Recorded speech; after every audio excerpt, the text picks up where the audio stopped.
guys turned out today. It's a great privilege for me to be here with all of you. Let me start on a light note, and then we're going to get serious very quickly. First, this past fall, my wife and I both had books come out. Her book did better than mine. But both of us went on book tours, which is the way you promote books these days. And one of the things we did is go on a bunch of television shows, starting in New York. Well, one of the first shows I went on was a show called The Daily Show with Jon Stewart. And at the end of his interview, he now does, which probably a lot of you know already, he now does this thing where at the end of his interview, he puts his guest on what he calls the seat of heat.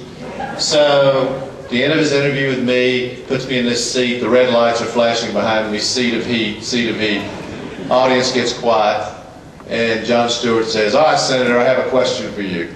I said, "Okay." He said, "Had you been elected vice president in 2004, who would you have accidentally shot?"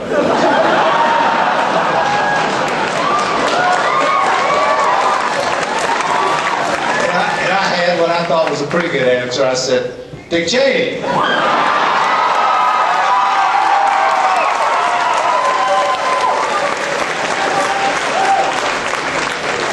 I want to talk today. I want to talk today about change. The change that America needs.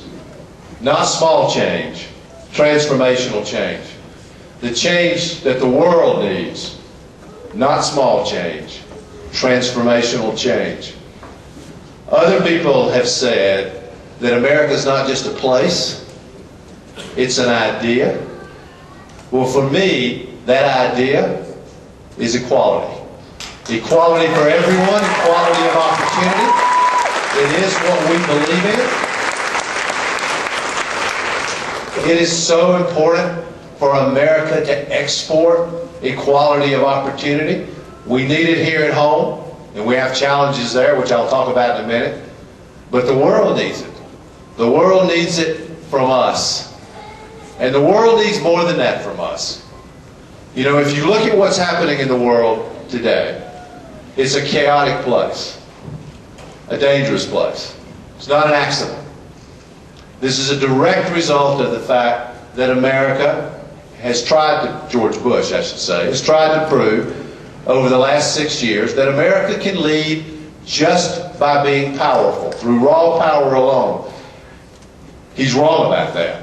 He's dead wrong about that.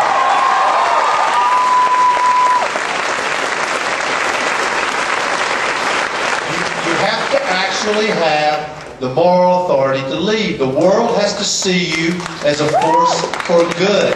The world needs to see the United States of America again as a force for good.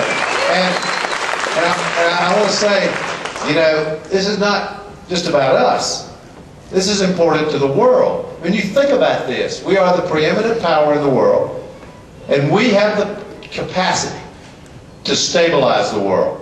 When chaos occurs, other countries, other leaders should naturally come to the United States of America. And this is not an abstract thing. It's about providing stability when these crises occur. When the president of Iran, Ahmadinejad, tries to get a nuclear weapon, the world should come to America. They should naturally come to America. Then we go to the UN Security Council. Not only do they not come to us, they resist us. It can't continue. It has to change. We have to show the world that we understand our responsibility not just to ourselves, but we understand our responsibility to humanity. Because when we fail to meet our responsibility to humanity, we cannot lead. And the world is a more dangerous, chaotic place. So how do we do it? The first thing I would say, if I were looking myself at the characteristics, the personal characteristics that I want to see in the next President of the United States, I want to see honesty, openness, decency,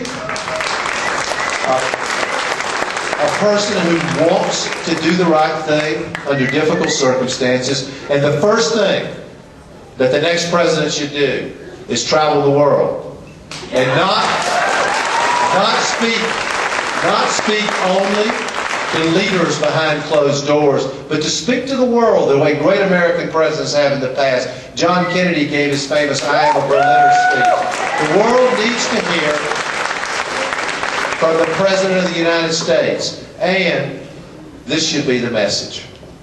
We in the United States of America, we don't just tolerate diversity, we embrace diversity.